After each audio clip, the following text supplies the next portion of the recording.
Alright, just to be candid, I'm still incredibly worried about Kilmar Abrego Garcia, and I'll explain exactly why. But right now is the time to double down, to be louder and continue applying pressure, because it worked. This tweet says, Trump and Bukele never would have let Van Hollen see Kilmar if they didn't feel the political pressure from the American people who are pissed about this man's due process being taken away. Don't tell me people don't care. And all of that pressure led to Senator Chris Van Hollen finally being granted access to meet with Kilmar after over a month of no proof of body. And while these photos are amazing, it had me feeling very relieved and happy last night. I was very relieved.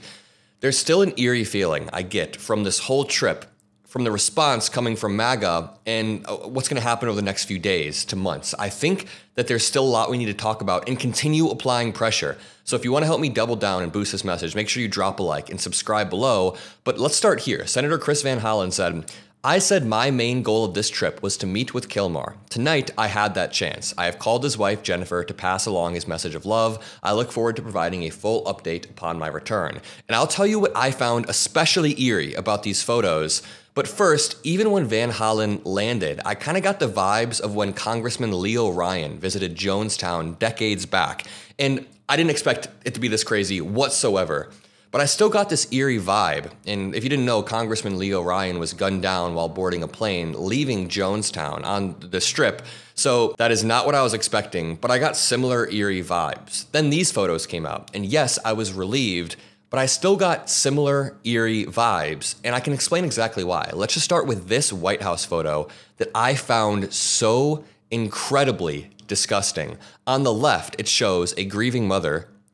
Her daughter was killed by an undocumented immigrant. And it's like, yeah, get that immigrant. If there's a murderer who is here illegally and he killed a 12-year-old child, yeah, get him out. I'm not going to defend him. But then what the White House does is puts it next to Kilmar Abrego Garcia and tries to imply that Trump has empathy for the victims while Democrats have empathy for criminals. But Kilmar Abrego Garcia is not a criminal. This is the White House account being openly racist. Just because this dude has brown skin, they're saying that he's an MS-13 gang member. It is so incredibly gross to have a juxtaposed image with Senator Van Hollen meeting with someone who was being tortured, someone who got kidnapped, and try to say that talking to a wrongfully detained migrant is somehow equivalent to ignoring a crime.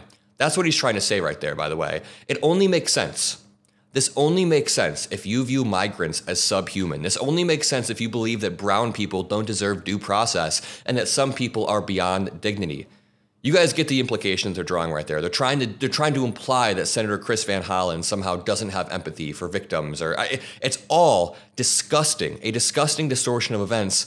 And that's why I said this gets increasingly eerie. Now, I want to point out what Bukele said himself because it's kind of twisted. But first, let's go back to these photos. And I want to tell you what really started to creep me out last night as I thought about it more. So I remember first looking at these photos and being incredibly relieved, understandably so. I was like, all right, he's alive. That's good. He looks like he's in decent shape. But the thing is, they dressed him up in a bunch of really nice clothes, which is fine. You can put him in a button-up shirt and khakis. I understand that. But I was like, huh. They even gave him a baseball cap. That's really interesting that they gave him a baseball cap. They really were feeling friendly, huh? No, as I thought about it more, there are reports that the first thing that happens when you touch down at this prison is they shave your head against your will. So even though these photos are relieving, of course, there's still just an eerie vibe. They're covering him up with a baseball cap. They're using very selective photos. They only released 3 or 4 photos.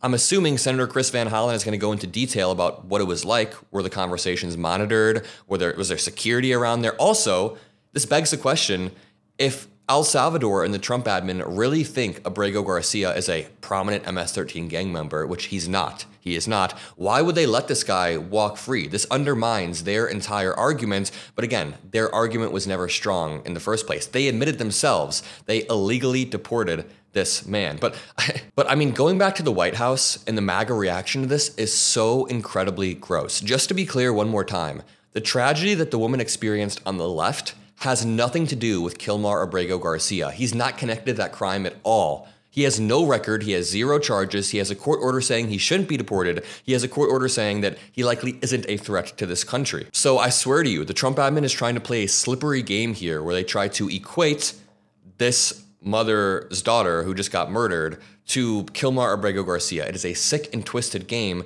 And even Bukele himself tweeted out, "I love chess."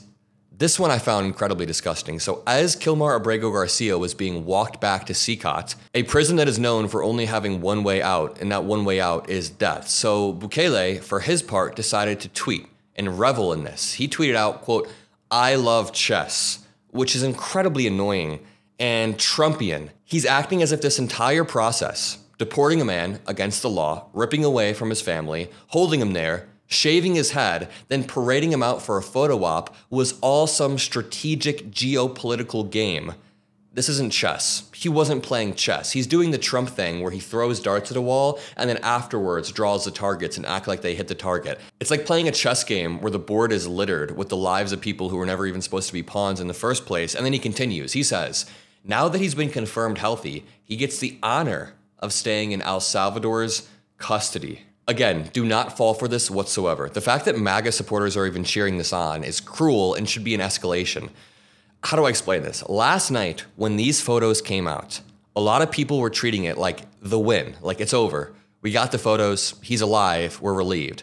I disagree. I think this is only the first step of fighting back. I think we need to keep fighting until Kilmar Abrego Garcia comes back. And I honestly am less relieved. I think the reaction from Trump supporters, from MAGA, has made this even more eerie and grim. I know I keep revisiting the word eerie, but that's what it is. There's no picture of him actually with bruises on his neck, but the photos themselves are eerie, the vibes of them. And the fact that Kilmar Abrego Garcia, moments after these photos, was then sent back to Sikot. I mean, do you think when he got back to Sikot, they let him keep his button-up shirt and cap? Or do you think they were like, get on the ground, give us your clothes, put on this jumpsuit, you are no longer somebody who's doing a photo op, you are now our prisoner again. So I guess to wrap this all up, yes, this is a win, but it's a temporary win. I think we still need to be pushing. Kilmar is still in custody. Bukele still says he will not let him go no matter what. And when Bukele says he's earned the honor, gets the honor of staying in El Salvador's custody, it's disgusting. This isn't due process. He got zero due process. This is not justice. This is state-sponsored cruelty dressed up as diplomacy. And now we see the media apparatus on full swing.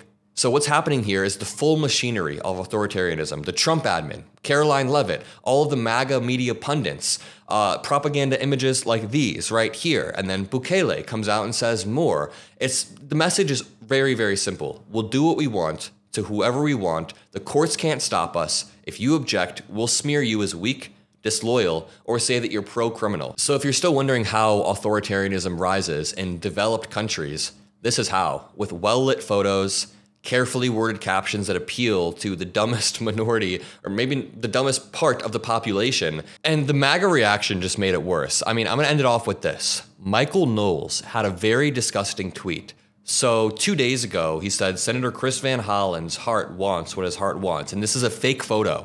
This is an AI-generated photo that he made for some reason of Chris Van Hollen on a date with someone who genuinely does look to be a gang member. That's what Michael Knowles was going for. And again, this is pure racism. The only way that this would ever make sense is if you view every brown person or every single minority as somebody who's a part of a gang. Just wild. And notice the difference between this. Then Michael Knowles says, he did it. Chris Van Hollen actually did my meme, and he's trying to compare this real photo of them talking with emotion to this fake AI photo that he made up a few days ago. Again, you guys see the implication he's making here, right? He's trying to say that anybody who is brown or a migrant is subhuman, and it's wild, it's awful, and we'll leave it at that. Drop a like, subscribe to help boost this message. We'll see you all in the next one, and peace out.